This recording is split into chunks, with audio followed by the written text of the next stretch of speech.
السلام علیکم ناظرین، بہت شکریہ آپ نے ویڈیو دیکھنے کے لیے وقت نکالا۔ آج ہم بات کریں گے کہ ہم نے کیوں اپنے ہیرو اور اپنی ثقافت چھوڑ کر دوسروں کے ہیرو اور دوسروں کی ثقافت پر قبضہ کیا ہوا ہے۔ ناظرین، بطور تاریخ کے طالب علم مجھے لگتا ہے کہ ہم تاریخ کے ساتھ بلا وجہ اور بے تحاشا چمٹے ہوئے ہیں۔ ظاہر ہے یہ اس احساس کمتری کا مظہر تو ہے کہ ہم اپنی کوئی تاریخ بنا نہیں سکے۔ ایک تاریخ کا ملغوبہ سا ہے جس میں 90% حصہ ہم ان حملہ آوروں کو دے دیتے ہیں جنہوں نے ہماری تہذیبی بنیادوں کو کھدیرا۔ مثال کے طور پر سکندر اعظم کی حکایتوں کو سنیں تو یوں لگتا ہے کہ جیسے وہ ہمارا کوئی کردار ہے۔ اسی طرح غزنوی، غوری، احمد شاہ ابدالی، نادر شاہ ایرانی کو دیکھیں تو یوں لگتا ہے کہ وہ ہمارے ہیرو ہیں۔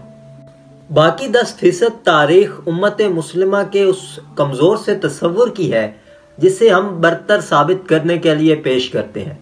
مثال کے طور پہ ہمارا ایوبی، ہمارا محمد بن قاسم، ہمارا رومی کہہ کر ہم تہذیبی غربت کا ازالہ کرتے ہیں، حالانکہ ہمارے اندر، کہیں بہت اندر، یہ احساس تو ہے کہ ہماری اپنی کوئی تاریخ نہیں ہے۔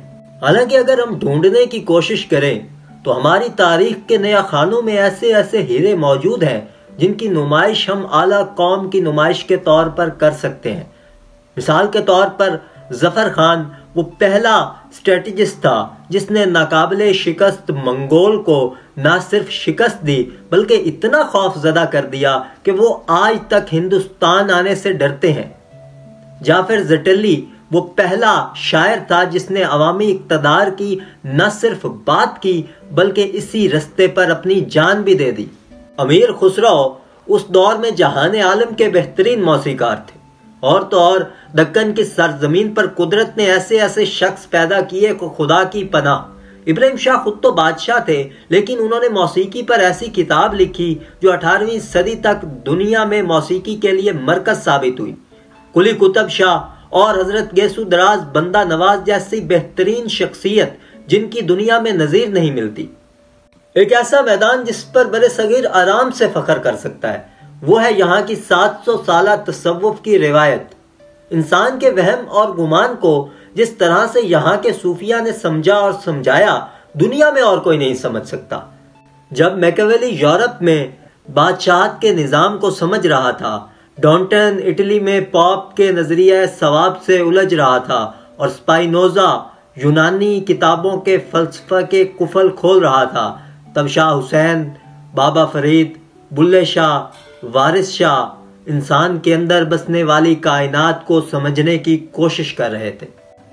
حضرت سلطان باہو نے فرمایا تھا، دل دریا سمندروں ڈونگے، کون دلاں دیاں جانے ہو، وچے بیڑے وچے جھیڑے، وچے ونج مہانے ہو۔